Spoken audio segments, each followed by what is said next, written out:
clemency for Roger Stone is an admission of the president's guilt in Russia probe. This is a piece that ran this week, the week that we are recording this here podcast, by Joyce White Vance, Miss Joyce Vance, one of the sisters-in-law on the old AM Joy show. This is in USA Today. Let me read just a little bit of this. Predictably, Donald Trump's long-hinted pardon of his old friend Roger Stone came at 8 p.m. on Friday. With the Trump administration, while the Trump administration is not the first to bury bad news in that part of the cycle, it has done so with great regularity. When it came, it wasn't exactly a pardon.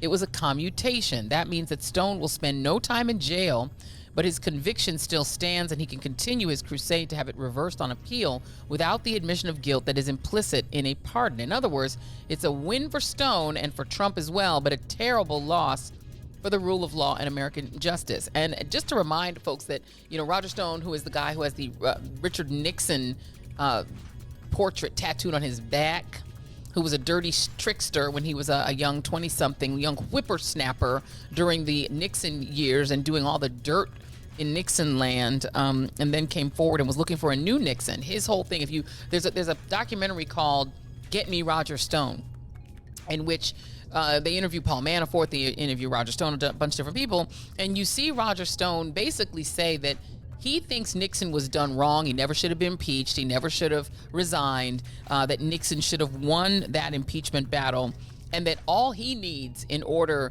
to be successful, because, you know, he's a political dirty trickster for the Republican Party, is just a better Richard Nixon. A Richard Nixon with more personality and more vim and vigor and charisma. And so for Roger Stone, Donald Trump was just a Nixon upgrade because he was a Nixon. Really? Yeah. I thought Nixon was pretty smart.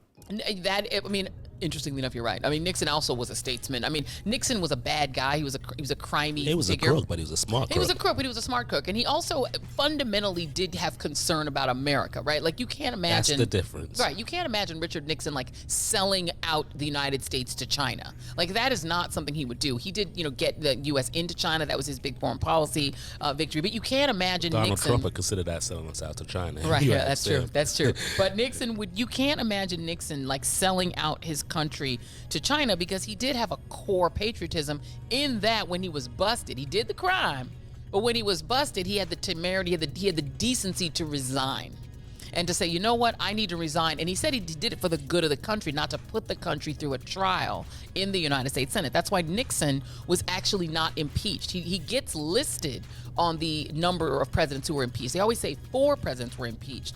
Nixon was actually not impeached. He resigned before he could be impeached. He was going to be voted. The impeachment was going to go through the House. So the House Judiciary Committee, if you go back and remember how it was with Donald Trump, the House Judiciary Committee votes through articles of impeachment. Those articles then go to the full House.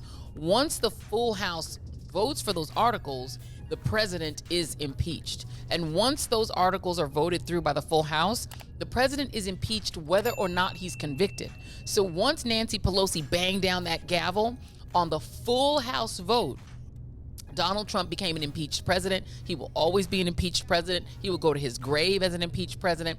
That never happened to Nixon, because after the House Judiciary Committee voted through those articles of impeachment, there were 4 articles, all 4 passed the House Judiciary Committee. 2 or 3 senators, including Barry Goldwater, like the racist Barry Goldwater, came to Nixon and said, listen, when the full House votes to impeach you, you gonna get convicted. You about to lose your job. Get this dance. I mean, he didn't say that in those terms, but that's what he meant. Paraphrasing. You about to lose your job. Get this dance. Okay, that's what Goldwater came to him. Or get to dancing. Or you better get to stepping. You ain't got to go home. Or get out of here. But you got to get out of the White House. So Nixon actually quit. Like, Nixon was like, I'm not going to go down in history as an impeached president. To hell with that. And he actually resigned the presidency before the House could impeach him. So technically, there's only been 3 impeached presidents. Andrew Johnson, definitely impeached and tried, survived by 1 vote. Bill Clinton, impeached, tried, survived the Senate vote. And Trump, impeached, tried, survive the Senate vote because Republicans are too cowardly to vote against him. Mitt Romney goes down in history as the one Republican who ever has voted, who voted to impeach the president of the same party, because, again, there would have been votes to impeach Nixon out of the Republican Senate, but they didn't vote because he wasn't impeached. They were scared. But out of that whole thing, they were all scared. And I don't even know what Romney was scared of. I mean, Romney did vote on. They were scared. He voted negative. He voted to convict on one count, but on the other one he didn't. Whatever. The reality being, and he voted to convict on the one that had to do with Trump defying the Senate. And actually, I mean, think about this: Republican senators acquitted Trump for defying the rule, but defying the oversight power of the Senate. So basically what Tom Cotton and Marco Rubio and Rick Scott and Lindsey Graham and Mitch McConnell basically said is, it's okay if you defy us. It's okay if the Senate gives you a subpoena and you just say to hell with the subpoena. You can do that, King Donald. The worship of Trump, I don't think these people will ever escape it. If Lindsey Graham lives to be 100 years old, 1,000 years old. He'll be considered Trump's jester. Forever. He is Trump's court jester for the rest of his life. If anyone ever takes seriously another word, that's why I won't interview John Bolton. Could I get John Bolton? I don't even know if he would do the interview, but I don't want it. Another one. I have no interest in any of these people's thoughts, opinions, nothing. Ever in my life do I ever. It's like I don't want to hear from John Yoo. John Yoo apparently has been floating around doing commentary. Dude, you wrote the torture memo. Please just stop talking. No one wants to hear from you. And I think the same thing about Lindsey Graham. Lindsey Graham has beclowned and shamed himself permanently. Mitch McConnell, permanent. Tom Cotton, permanent. Marco Rubio, sorry, dude, you're never going to be president. Please stop.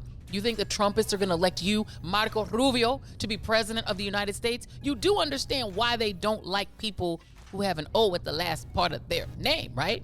They're never going to elect you. Somebody's trying to call me. I'm going to put the phone down. So the reality is Roger Stone is now a guy who has gotten not a pardon, but is going to get a commutation, meaning he will not spend a second in prison yet. And Donald Trump did that for him. And one wonders why. One wonders if he wants to try to keep him on his side, because Michael Cohen has already come out and said, I got dirt. let me tell you what I got. And could easily testify against Trump in a trial that would be about the hush money, because he's the one who gave the checks to Stormy Daniels. If Donald Trump ain't pardoning him because he's mad at him for turning on him. But if he wanted to, if you were going to do a smart pardon, you might want to pardon him. That's the first person you should pardon. Right. He's got the receipts. He's got receipts, as does Paul Manafort, who's been doing dirt and crimey stuff with Ukraine forever and ever and ever.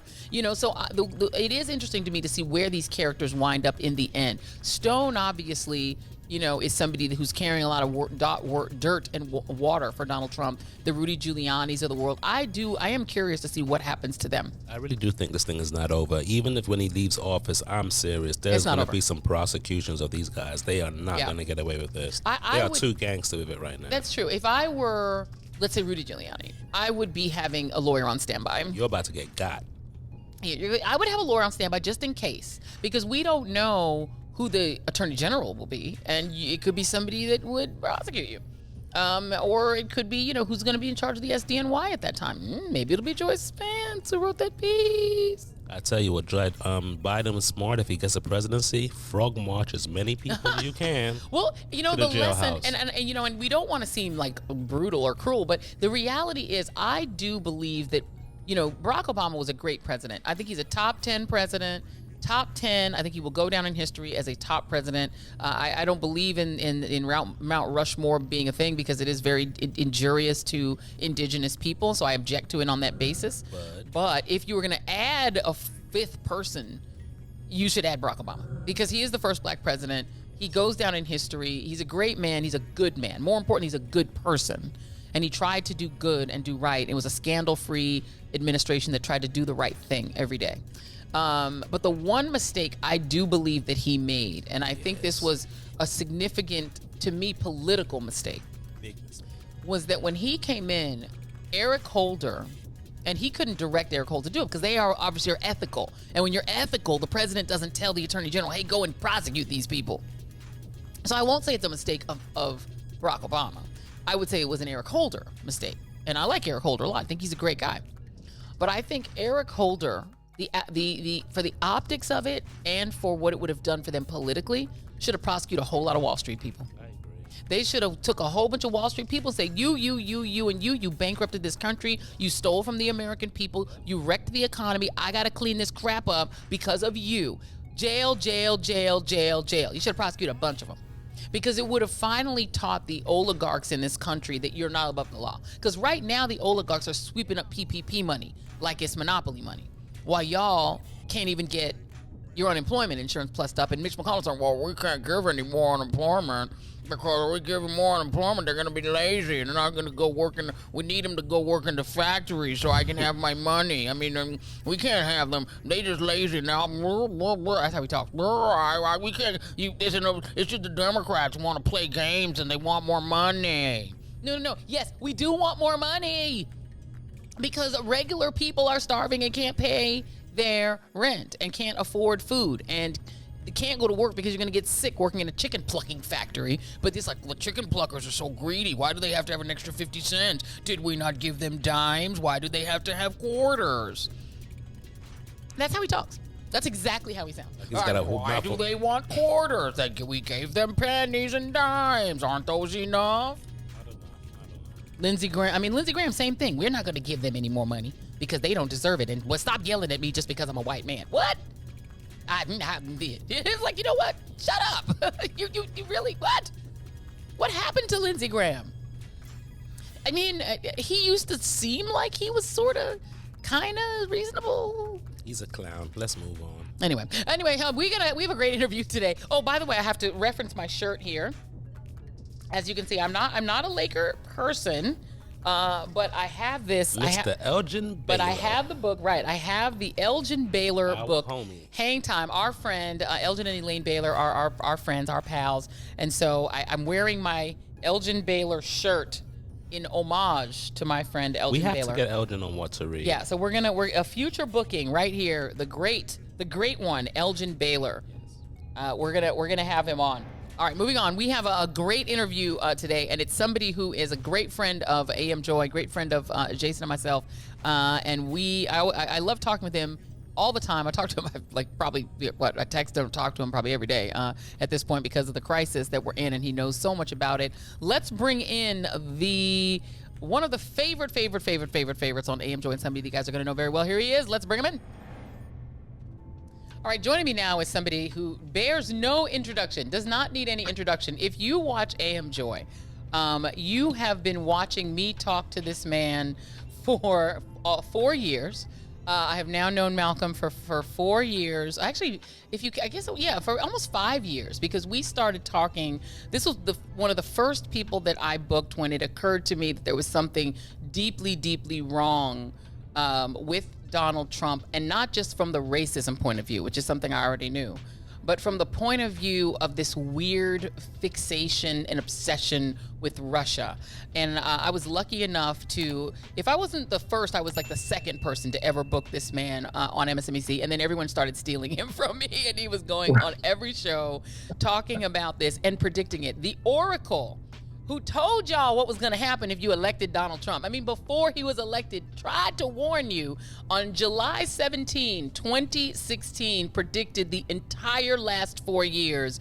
That would be Malcolm Nance. Malcolm Nance has a great book out called The Plot to Betray America, which I already read. Y'all should have already read this book. You would already know what's going to happen. The foreword on this is by Martin Sheen. Malcolm, I do believe you're in paperback now. Yeah, it's coming out this week in paperback, and it's going to be updated right up to where coronavirus starts. So right after the impeachment. So Malcolm Nance, you are now the author of 3 books: The Plot to Hack America, The Plot to Betray America, and wait, there's a third one. I'm sorry, my brain isn't working. Give me the third book. Plot to Destroy Democracy. The Plot to Destroy Democracy. So you've got 3 books out that all really hinge on, the hell that we've been through. And for the 10 people on Earth who have not heard you talk about this with me on AM Joy, explain to me how you first realized that Donald Trump was in the thrall of the Kremlin. Well, it's very interesting, and it actually dovetails right into how we met. Because, as you know, I was terrorism analyst at MSNBC, and there was just no reason for me to ever be on air with you. I was usually, in breaking news coverage. Yeah. And I had just completed my 6th book, which was called Hacking ISIS. Mm-hmm. And then during the research in 2015 for Hacking ISIS, we went deeply into how ISIS did its cyber warfare, how they had hacking teams, how they were using information and media to manipulate perceptions about themselves and do all the recruiting, the horrible videos and things like that. It was a terrible book to write. I mean, it was just awful doing, the details of how ISIS did these things. And then while we were doing that research, we realized that 2 attacks, cyber attacks that were attributed to ISIS were not ISIS. In fact, one of them was against the Warsaw's stock exchange in Poland. And even though their website was defaced and all sorts of ISIS flags were left up and really bad Arabic was written on their websites, it turns out that it was a group that was more sophisticated than ISIS. Then very soon afterwards, TV5 in Paris was hacked. And the same thing occurred. The website was defaced with pro-ISIS media.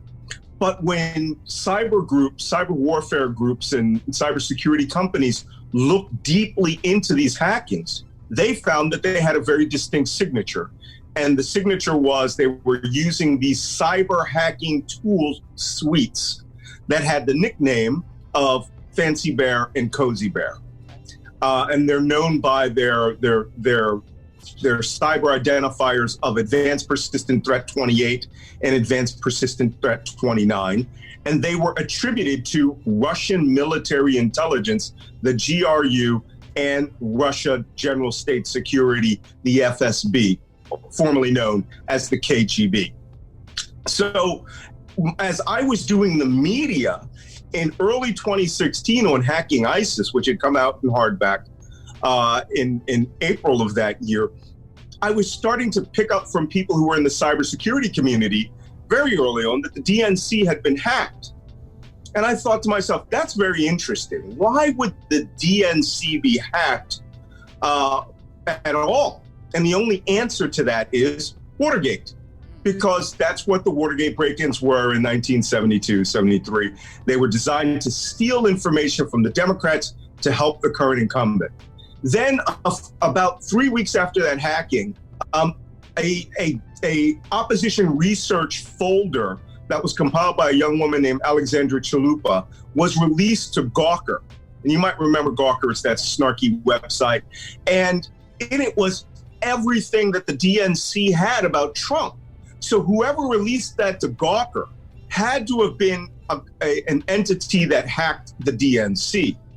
At this time, we started hearing from cybersecurity specialists that it was Advanced Persistent Threat 28 and 29, Fancy Bear and Cozy Bear. And, I thought in late May, I thought, whoa, that's Russian intelligence. These are the people who hacked TV5 and hacked the Warsaw Stock Exchange, attacked the Pentagon, tried to do phishing attacks on the White House earlier, and was the spearhead of attacks against the nation of Ukraine. So by May, my mind was thoroughly set that the Russians had hacked the DNC based on the information I had already previously had. The difference is that I'm not a journalist. So journalists, when they see sparkly new stuff, they look at it and they go, oh, I have to research that and we have to write stories about that. And this is very interesting and I need 3 sources. Not me. I saw this as a old school KGB operation that was being carried out against the United States using political and information warfare tools. So I watched very carefully when they had brought up this fake entity called Guccifer 2.0, who was supposed to be a Romanian hacker that immediately cybersecurity experts realized was using a Russian keyboard, a Cyrillic keyboard, and not a keyboard from Romania, which has, an Italian-based phonetic language. So I was thoroughly convinced, but journalists were all like, woo, emails, right? Things taken from the DNC. This is where you come in. By the middle of July 2016, my manager had been hammering MSNBC to get me on air the day of the Democratic National Convention, the morning of it. And I had been saying to her all weekend, hey, there was a off-record cybersecurity meeting with the president, the National Security Council staff, Defense Intelligence Agency, CIA, DNI, Director of National Security, and it was led by NSA, right? Yeah. And I'm like, wait, off the books? Led by NSA going to see the president? And this was a few days before WikiLeaks announced that they had all the DNC emails. So as soon as WikiLeaks announced that Friday before the convention, I had put one and one and one together and had come up with three. Yeah. And that was very simple. The White House was being informed in what we call in the intelligence community upstreaming. That they were looking at the transfer of data, they were looking at the transfer of files, and they were forewarned that WikiLeaks was coming out with this information. Then that Friday, WikiLeaks comes out with that information, and I am screaming, I know what this is. Yeah. This is an attack on the United States, and WikiLeaks is a laundromat. And actually, the day that I met you was the second day of the DNC. It was a Tuesday afternoon. My manager convinced MSNBC that I had something to say. You had seen me around, but we had never really interacted. Yeah. And the first time you really spoke to me was when I sat down on the set. And I remember your very words. You said, this confused look, you said, Malcolm, I guess you have something you'd like to say? And I said, yes, the United States is under attack in a broad-based cyber warfare, political warfare attack with the theft of these data from the DNC. WikiLeaks is a laundromat, and the Russians are doing it in order to elect Donald Trump president. Yeah. And you looked at me like I was crazy. But within 24 hours, Donald Trump came out and verified it with his Russia, if you're listening, statement. And then you had me on it every weekend since. Every week. And when I tell y'all, 4 years. And that is not an exaggeration. From after that, Malcolm Nance was a regular Saturday guest. It was usually on Saturdays, sometimes on Sundays, every week throughout the entire campaign, throughout the inauguration period. We did this for a year. I think we did it for a year and a half every week while people were still going, I don't know, maybe let's do the emails. Like, people would not accept it. So let me ask you two questions. The first question would be, why do you think that mainstream media were so resistant to, because this would have been the story of a lifetime, right? Yes.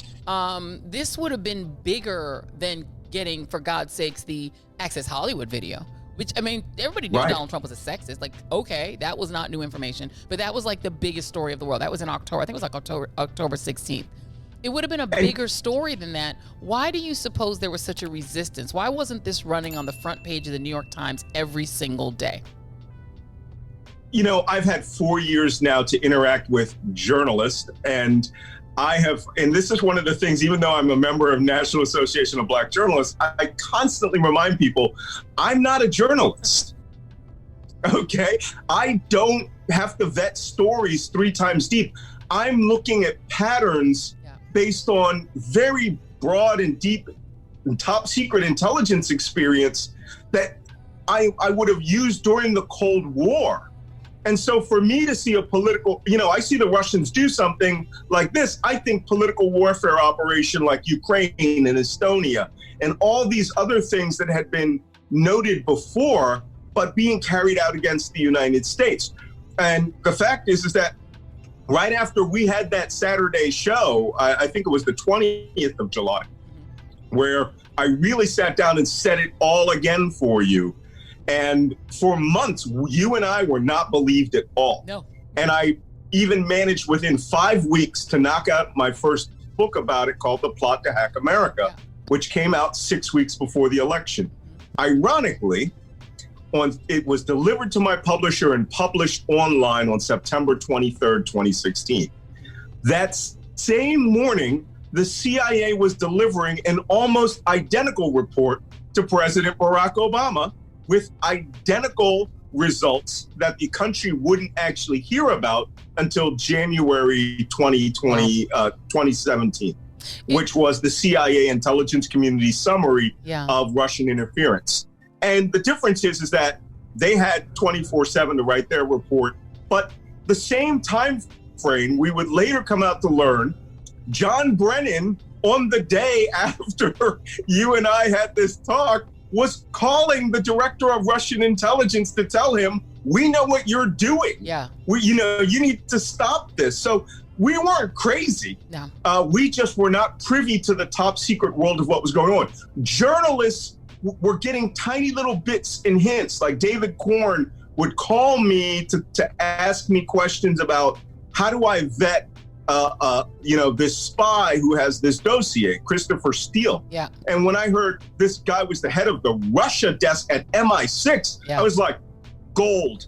Yeah. Gold intelligence, crown jewels intelligence. If he hears a rumor, it's been validated or it's pretty dang close. Yeah. So it's interesting because I knocked that book out. It was a bestseller in the 6 weeks run up to the election. It still sells amongst the top books on Amazon, even though it's been dated 4 years. Yeah. But interestingly enough, the second book ever written about the Trump-Russia scandal was written 16 months after Plot to Hack America, and it would be Luke Harding's book, Collusion. And the first American book that came out was Russian Roulette by Glenn Korn and Michael Isikoff, which came out 24 months after Plot to Hack America. Wow. I mean, I was already into my third book. Right. Journalists did not want to believe the possibility of what I was seeing as an intelligence professional, which the CIA was on fire over, NSA, DIA. Intelligence professionals know I'm just an intelligence professional who was unbridled and could say what I think that would be done in a top secret meeting over a director of national intelligence. I could say it out loud on television based on my experience.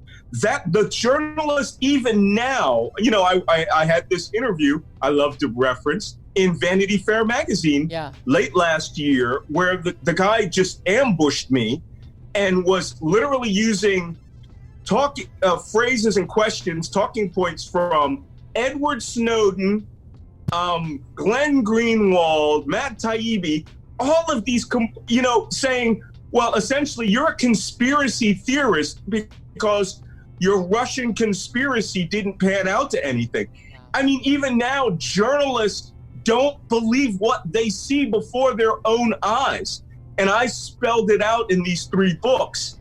The second one, The Plot to Destroy Democracy, which was really Putin's plan.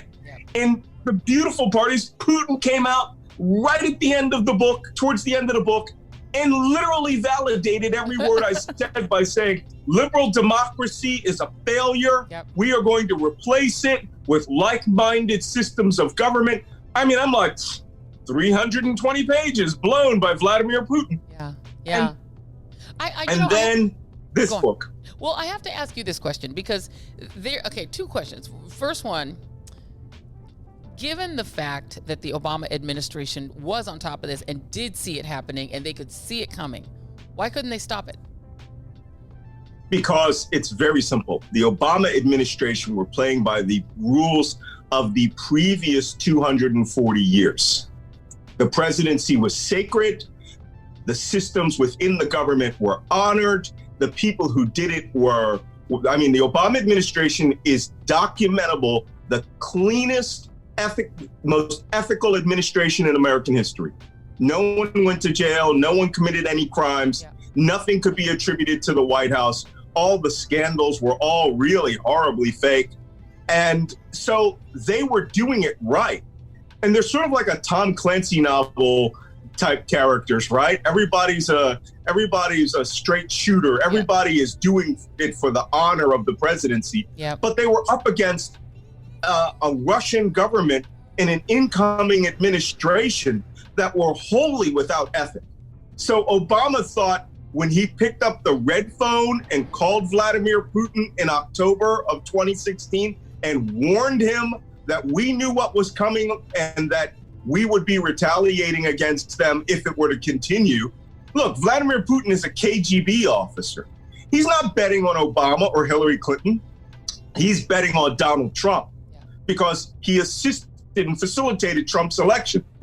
The minute Trump was elected, everything was good. The entire payoff. They attacked the American system of government, literally elected a guy who's arguably could be considered a Manchurian candidate, except he wasn't as smart because he couldn't be brainwashed.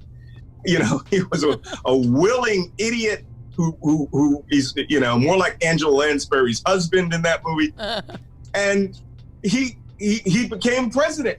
Therefore, nothing has happened to Russia since that time. And the one question that was never asked in the Mueller report was, is Donald Trump financially or personally beholden to the leader of Russia? And is he under his control? That's the one question I brought up many, many times, but which I have never actually come out and said, you know, that we know the answer to. I've speculated that he could be.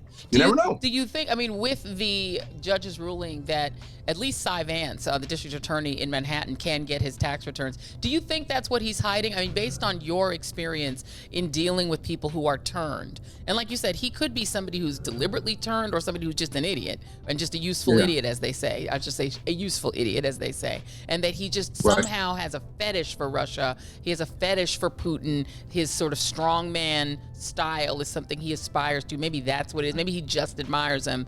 But in those sorts of situations, is admiration enough to get somebody, because Donald Trump really does seem to want to prop Russia up, build them up, build Putin up. Could it just be because he admires him, or is there usually some sort of financial motivation?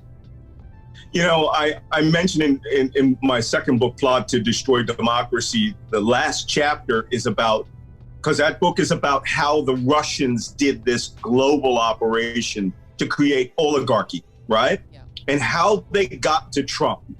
And my analysis in that leads to the first chapter in Plot to Betray America, where I call it treason in plain sight, right? Which we all saw with our own eyes, right? When he said, Russia, if you're listening.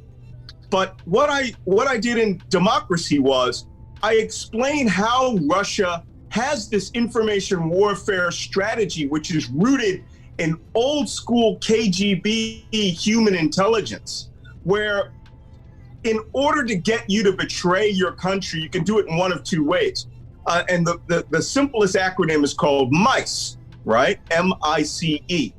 And that is used universally by human intelligence officers. And the first inducement is always money. You throw money in front of them. I mean, I started out in signals intelligence. I got seconded to human intelligence because of the nature of my skin color and the places I was operating and, you know, my language proficiency. So I've seen trained human intelligence officers literally start stacking gold bullion on the table. Wow. And get precisely what they want. I mean, crazy accurate intelligence where you buy, you know, whole organizations. That's the way it's done. Yeah. Right? Yeah. That and promising that their kids could come to the United States are the two biggest draws in the world. Or maybe a Trump Tower. Maybe a Trump Tower Moscow. Maybe. Well, this is what I supposed in this book. But using those human intelligence tools might not be enough for a guy like Donald Trump. Whereas you have money, ideology, coercion, co-option, or excitement and ego. Those are the tools that they use to try to recruit someone to be a spy. That's MICE, right? But in Donald Trump's world, that's MICE. In Donald Trump's world, he lives in his own bubble. And so the Russians, unlike us, they would be using deep intelligence, trained psychologists to create a psychological profile of Donald Trump. We do it also, but on a target like Donald Trump, you're not going after him to just see how he'll respond to your policies. It would be to turn him into a pro-Russian asset.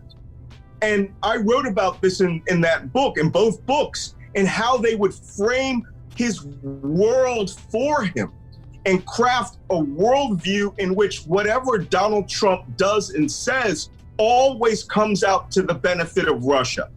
And that was done at Miss Universe in 2014 when he was given this private luncheon with the top 12 richest men in Russia, including a person who was the appointed representative of Vladimir Putin's bank, right?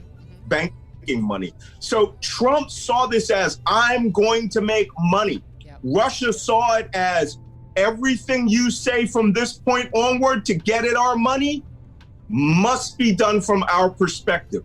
So Donald Trump's worldview is actually I put it in the book, rose-colored glasses crafted by Russian intelligence, fined and honed by Russian psychology, and then literally put onto his eyes by Vladimir Putin. And as far as Trump's concerned, it's all his thought. Yeah. The Russians actually have a technique. They call it reflexive control or perception management warfare.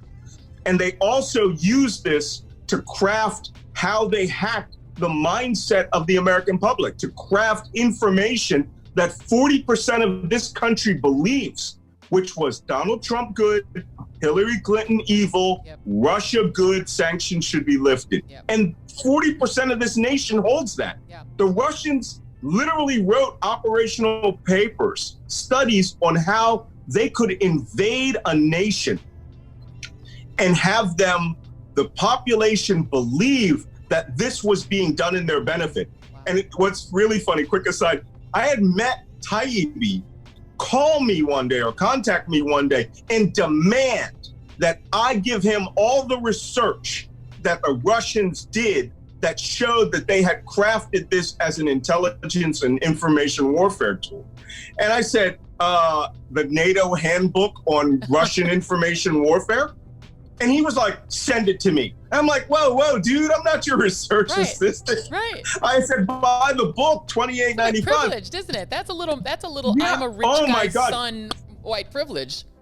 Let's talk about Black national security Karens at some point. Right. I mean, I literally have done writing and have said things over the last 4 years that many other journalists are praised for. Yeah. And, I have the Matt Taibbi's, the Glenn Greenwalds who go, the Andrew Sullivans go, you're a conspiracy theorist, you're a this, that, and another.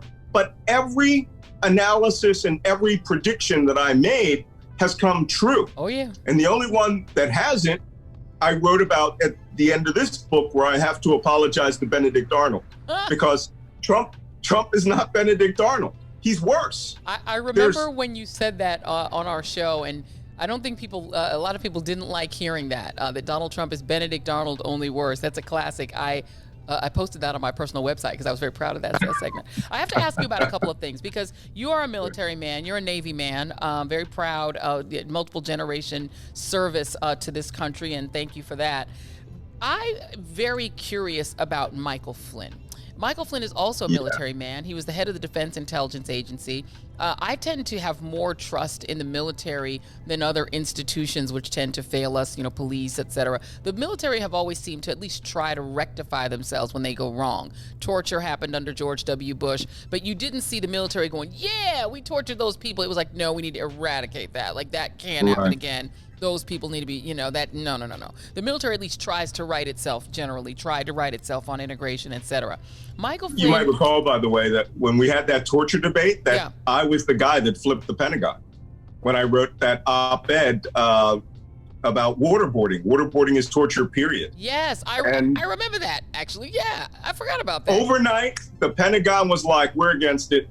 I actually had the chairman of the commandant of the Marine Corps call me and say, my sergeant major read your op-ed and he convinced me that everything we're doing here is wrong. Wow. I was like, wow. Wow, that's amazing. Well, then can you explain to me how somebody like Michael Flynn, who came up in that system as you did, how does he then become a friend of sort of a Putin apologist who so hates Barack Obama, and Hillary Clinton, that he's doing lock her up chants, and then turns around and tells Russia, don't worry about it. We will pull those sanctions. There won't be any, you won't be punished for attacking, as you say, attacking our democracy.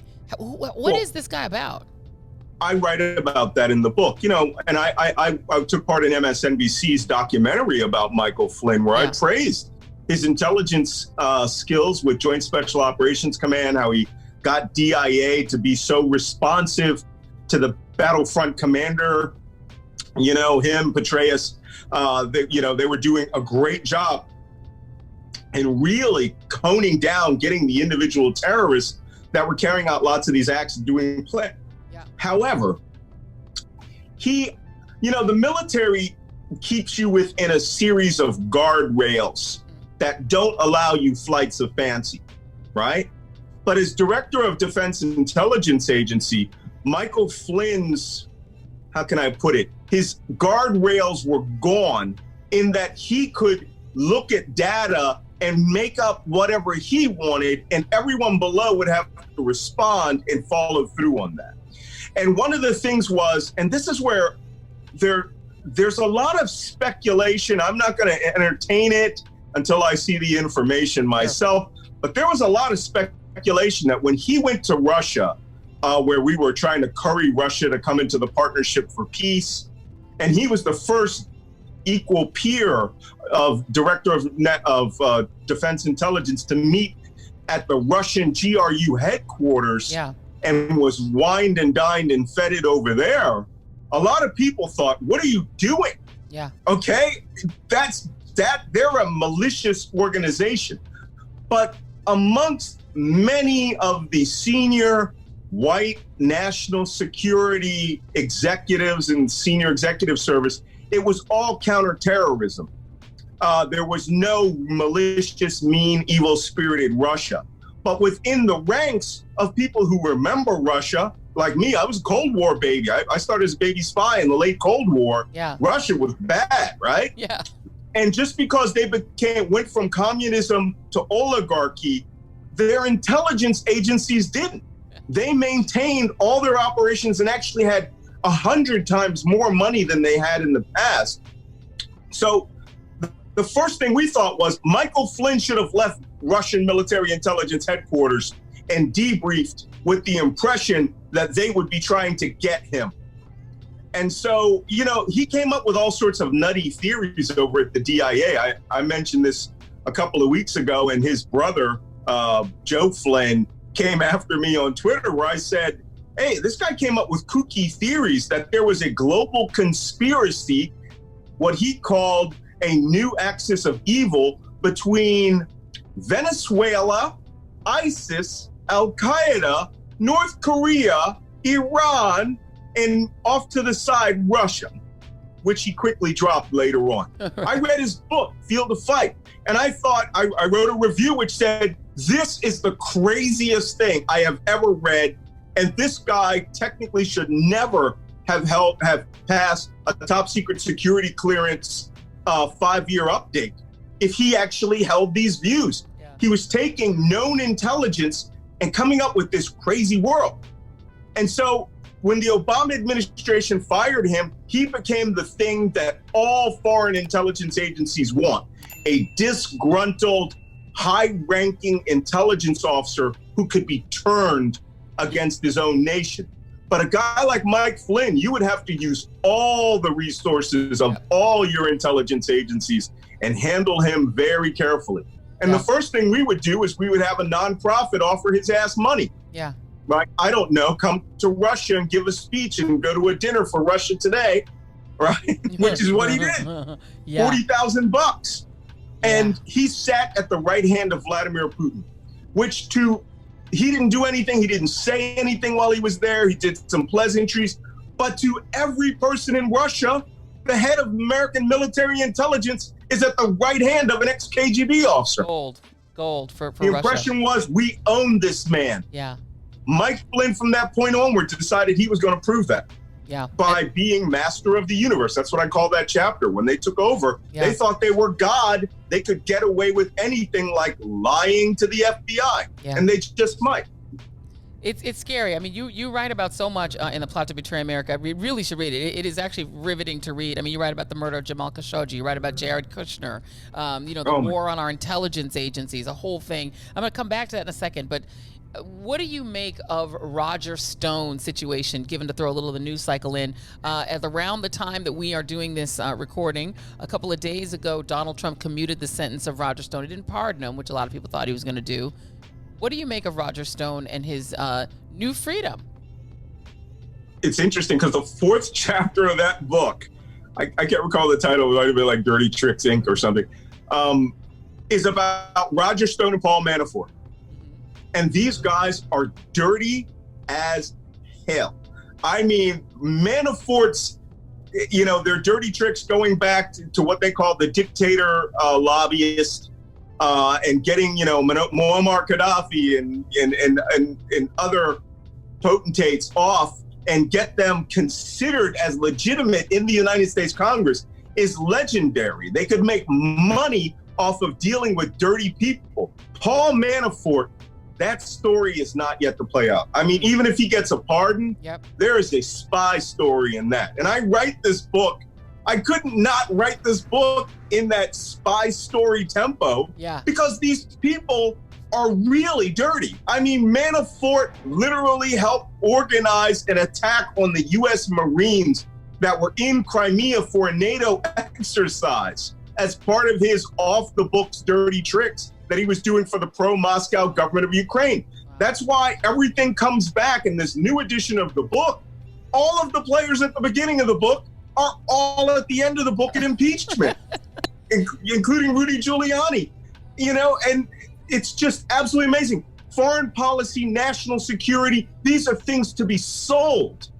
And the worst part is that they all have an intelligence component which damages us. And believe me, I think next year, if the Lord is merciful and there's a new president, we're going to have to clear out and do a nationwide top to bottom damage control assessment to determine, are there any Russian spies in our agencies or Trump holdovers who see themselves more beholden to Donald Trump and Moscow? I'm not joking. No, I agree with you. Cold War level dangerous. No, you're absolutely right. And I think that Biden tends to be a very sort of amenable, try to make everyone get along person.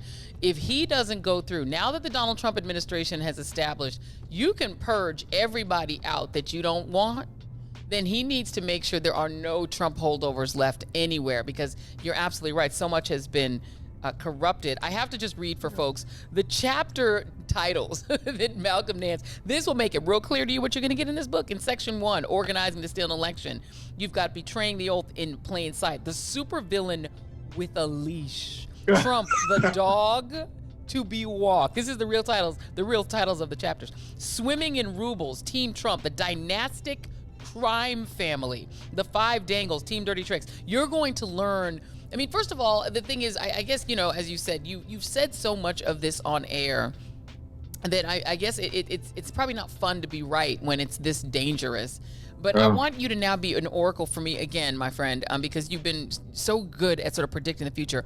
With Donald Trump having gone to war really against our intelligence services and belittled them and mocked them and said he believes Russia, that Helsinki moment will never, ever leave my mind. It was the most humiliating thing I've ever seen an American president do. It had to be even worse for you to watch it happen as a military man. Is Donald Trump sowing the seeds of his own destruction? Because my perception of the intelligence world has always been, you bite them, they may not bite you today, but they will bite you. And that, do you think a lot of these leaks that are coming out, a lot of the fact that a lot of the dirt on Trump is slowly emerging, am I wrong to think that this might be sotto voce, the intelligence community saying, nah, you can't do this and we're gonna fight back? No, I don't think so. I know Gina Haspel, there's a lot of speculation that she's in Trump camp. She's not. She's in CIA camp. All right. Old school, like J. Edgar Hoover level of loyalty to the CIA. Yeah. She is insulating anything that could hurt that agency from Trump. Okay.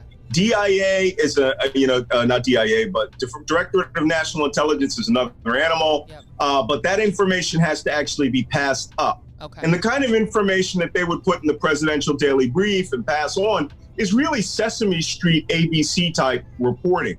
The real stuff like the identities of our known agents, that is not being passed on to the White House. And I think that they wouldn't pass it on to the White House where they would actually lie. No, I mean that they don't trust Trump and that the intelligence world may be defending the United States against Trump, even though they technically work under him. You think that's what's happening? They're defending That's what I'm saying. Okay. Gotcha. They don't pass anything real onto Donald Trump that would require anything other than, giving him a coloring book, and a blank drawing and let him try to draw inside the lines for where Ukraine is. But one of the things they did pass on to Trump, Malcolm, my friend, they passed on that Russia was paying bounties to kill our troops. And Donald Trump has yet to even rebuke Russia for that. Called it a hoax. Called it a hoax. And does it surprise you that, I expect nothing from Donald Trump, but that the Lindsey Grahams of the world, who's also a member of the military, that the Tom Cottons of the world, also a member of the military, that these Republicans who sort of have cloaked themselves in being, the rah-rah, wave the American flag party, that they haven't said anything about it. They won't even rebuke Russia. Moscow Mitch has said nothing. Nothing. What do you make of this? One of the things that really is going to bother me is if the Biden campaign doesn't take the gloves off and, start playing by MMA rules instead of Queensberry rules, right? I would do what Donald Trump did. I would bring the families of the 3 Marines to the convention, to the virtual convention. I would bring that ex-SEAL that was in the Republican Veterans Against Trump ad or Lincoln Project ad and have him talk about what that would be like out in the field. I would find people who are out there. This is the guy who wanted to invite the Taliban to Camp David to have a press, to make it look awesome. At the time the report was coming out that we found this, and he didn't cancel, the Taliban canceled. And he wanted to bring Putin to put him back in the G7, make the G7 that's right, to reward him here. It's crazy. This is why I say Trump is not like Benedict Arnold. Benedict Arnold at least served his nation. But it turns out in the American Revolution, I don't want to spoil the whole book, turns out there was another traitor that is very well known if you've seen the musical Hamilton. If you remember the song, instead of me, he promotes Charles Lee, makes him second in command. Yes. I'm a general. Right? Yeah, he shits the bed at the Battle of Monmouth. Yeah. That guy, we did not find that he had written a treatise on how the British could kill George Washington and destroy the revolution until 1856, when they found the original letter. Charles Lee's a traitor. There was a whole book written in the 1860s called The Treason of Charles Lee. The problem with Donald Trump is he's in so deep, until we get past him in history, we may not find how treacherous he was. So the intelligence community is insulating itself. It will be up to historians, archivists. I believe that come November, if he loses this election, he will attempt to destroy every document in that White House and claim privilege. The problem is he doesn't understand how computers work. So, he understands how Twitter people works. are backing that stuff up. Let me ask you my exit question to you, Malcolm. Sure. Do you think, are you among those who is worried that if Donald Trump loses the election, he won't leave? No, principally because I've worked and have been seconded to other commands. Most notably, when I talk about nuclear war, I worked temporarily at a nuclear military command post in the vicinity of the Northeast United States. And, everyone who goes in there's like, hoorah, hoorah, we're defending the United States. And then they show you that there's a real big board, like in, like they show in the movies of the United States and Russia looking over the polls, and they run a simulated attack on the United States for you. Wow. And they show you they ask you, where's your family? And you go, oh, Norcross, Georgia. And they go, yeah, that's getting nuked. There's the missile. Where are you at? And Boise, Idaho. They go, yeah, that's getting nuked. Here's their missile. And here's where we are right now. You come out of that ardently anti-nuke. Everyone. No one who ever works in a National Nuclear Command Post ever wants to see atomic war, right? Yeah. That system, the moment that if Joe Biden wins and at 1 minute past 12 on the, whether Donald Trump shows up at the inauguration or not, and I think he won't show up. I think he will be a disgrace right to that last moment. Until the moment that Joe Biden becomes president of the United States, that system will only run unless he is legally and elected. No Supreme Court things. The Constitution is clear. 1 minute after somebody is president of the United States, and if it's Donald Trump, his little card that he carries in his pocket, the biscuit, that thing is broken. That system turns off for him. His Secret Service turns off. 2 weeks before he leaves, he has to do a pack out. Whether he wants to leave or not, that stuff's getting packed out and it's getting shipped somewhere. Wow. The system is not designed for continuity should you lose an election. Got it. And let me tell you, the chairman of the Joint Chiefs of Staff, he will step to the other side of the aisle the second that Joe Biden or whoever is inaugurated. He's the commander-in-chief. If Donald Trump wins, though, that's when you will see essentially the end of American democracy. And I write extensively about that. I find it amusing that over the last few months on Morning Joe, one of the presidential historians, John Meacham, keeps constantly talking about, this is a test of character. Donald Trump's character has failed. Well, the last chapter of that book starts off with a 5-page treatise on the character of presidents and being a member of the military and how Donald Trump is an utter failure of just what some soldiers and scholars have called the makeup of the soul of the man. He has no soul. He has no character. He has no honor.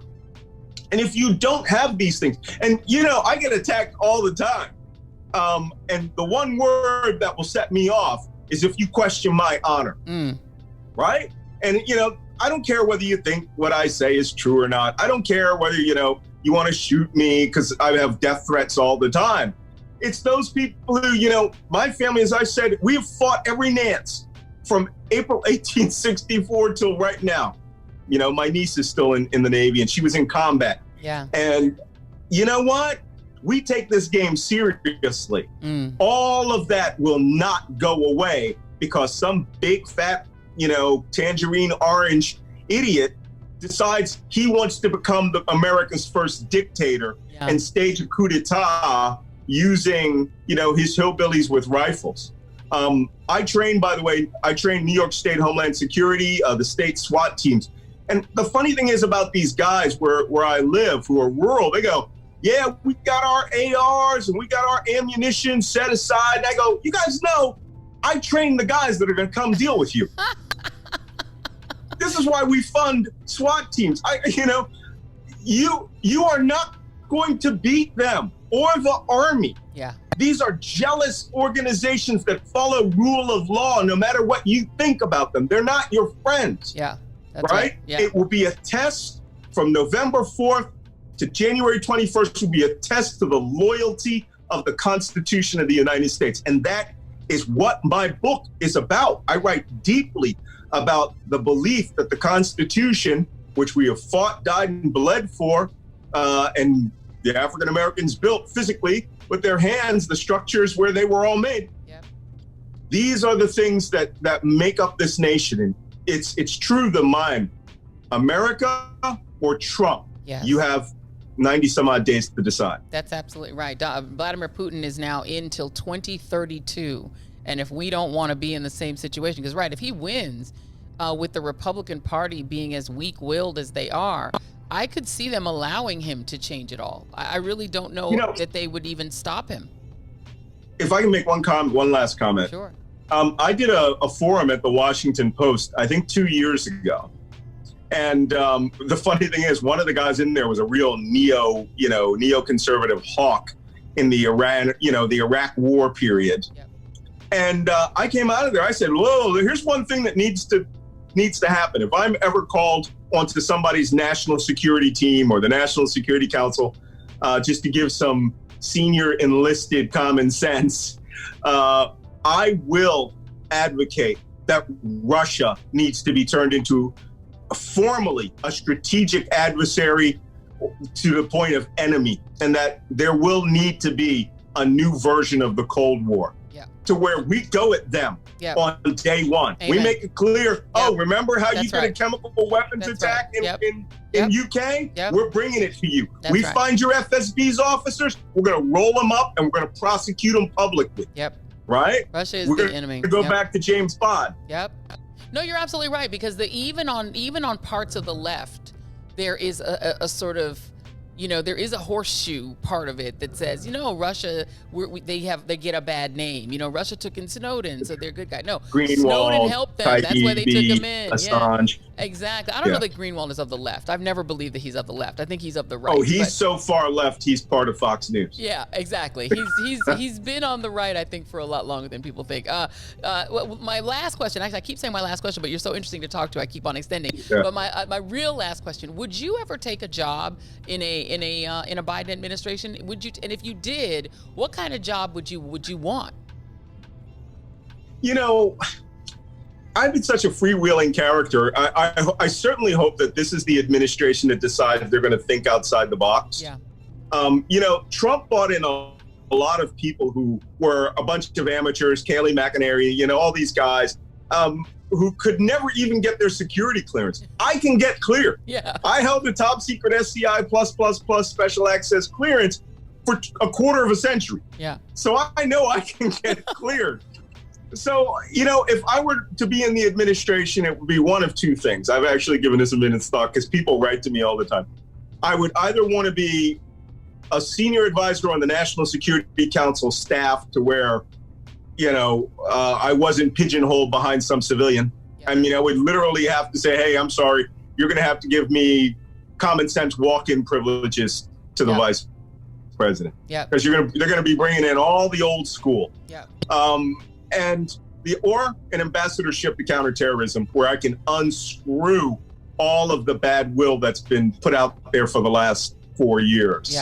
And there is a counter-terrorism ambassadorship. That's wild. But, I'm happy to remain at MSNBC and be an analyst, but there's some common sense does need to be injected. And the things, my Nostradamus credentials are not because I'm special. It's because I had the gumption as an old Navy chief to just say what I thought. And I don't polish it. I don't care who you are. I will tell you precisely as I feel. And you might recall my real claim to fame came when I was on with Steve Cortez and he insulted Khizr Khan in front of me. Don't ever do that in front of an old Navy chief. You're just asking for a butt kicking on national TV. I had chiefs around the world write to me saying, you were doing what's called the blade hand. That's where I'm 1 second from slapping you. And I didn't even know I was doing it. I was like, don't you dare dishonor me and that family in front of me. What's wrong with you? That is what we need, So I would be sort of like that Israeli method of the 10th man, right? The opinion that is the outside opinion, whose job it is to tell you how to be skeptical about what you're seeing and doing, and just tell you, hey, we're just going to have to declare Russia a strategic enemy on day one and start dealing with them aggressively. Oh, and take their money. All of it. Wherever it is in the world, personally, we got all your money. Nostradamus says, take they money. I love that's my favorite line now. I'm going to put that as my favorite Malcolm Nance line.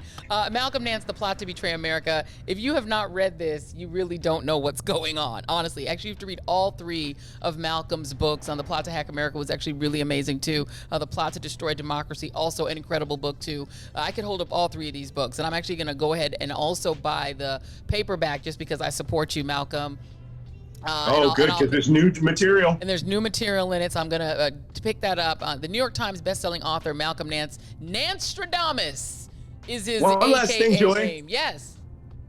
Read Martin Sheen's foreword. It will make you cry. Martin Sheen wrote the foreword for this book, and as I was preparing for today, I did actually reread it. It's incredible that you got Martin Sheen. This is the hidden thing that people don't realize about you, my friend, is that Hollywood loves Malcolm Nance. Like, you have a lot of fans in Hollywood, and they are very vocal. And the fact that you got Martin Sheen to write this is really, really incredible. In President Bartlett's voice. President Bartlett's voice, and did he voice that part of it on the audiobook? No, but you can as you read it, you can tell that's his voice. You can just hear he quotes President Bartlett at the end. He says, "I'm sure that the informed reader, you will realize that you are the heroes we have been waiting for. With your enlightened passion, America will survive." That is, I love that guy. I mean, amazing. Well, I think everybody loves you, Malcolm Nance. I so appreciate you. Love you, my friend. The Malcolm, Naveed, Sarah Kendzior block, I believe, is our official favorite block on AM Joy. People always love seeing the three of you guys together. You're great, and we love you, man. You married well. The late Maryse, our friend, was so fabulous, and you're just fabulous. So you're great, Malcolm. Thank you so much for doing this. Really appreciate you. It's my pleasure. See you soon. All right. See you soon.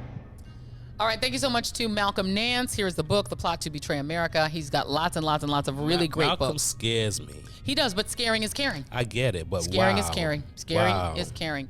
And in the little afters, we talked about who he thinks should be vice president. Yeah, that's interesting stuff. I guess we have to save that for some, Maybe it's a little post, yeah, a little behind extras. the scenes posters, We'll make an extras out of it. Yeah, well, not right now, though. Okay, so we're gonna make an extras out of that because we did a whole conversation about really building Biden's whole cabinet. We built the whole thing. Yeah, me and Malcolm. did. Built the whole thing. Yeah. So I think Jason threw in some people too. So I think couple. we did. Yeah. So we built it. The three of us have created the Biden cabinet. We're going to make that an extra because you guys deserve extras. Please subscribe. Don't promise some people that. I got to do more work. Oh, it's more work for Jason. He can handle it, though. He can handle it. You got this. You got this. I believe in you, man. You got this.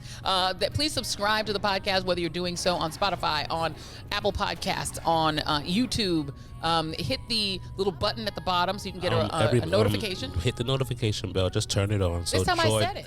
Oh, you got it this time? I said notification. Oh, my bad. Notification bell, but go ahead. I normally say bell thingy. Okay, you go right ahead. I said, hit the notification button so that you guys can make sure that you never miss. Notification bell. Sorry. Can I punch you from over here? I probably can't reach. Yeah, but I wouldn't punch you. Just throw a shoe at me. A slipper. You don't do this in slippers, right? You better finish the show. Y'all know I wear this in my chancletas. I don't wear no shoes for this. Are you crazy? I'm in my house. All right. So thank you guys for tuning in. We'll see you guys on the next one to read. Bye. If it's safe, stay, if they fire, we run away.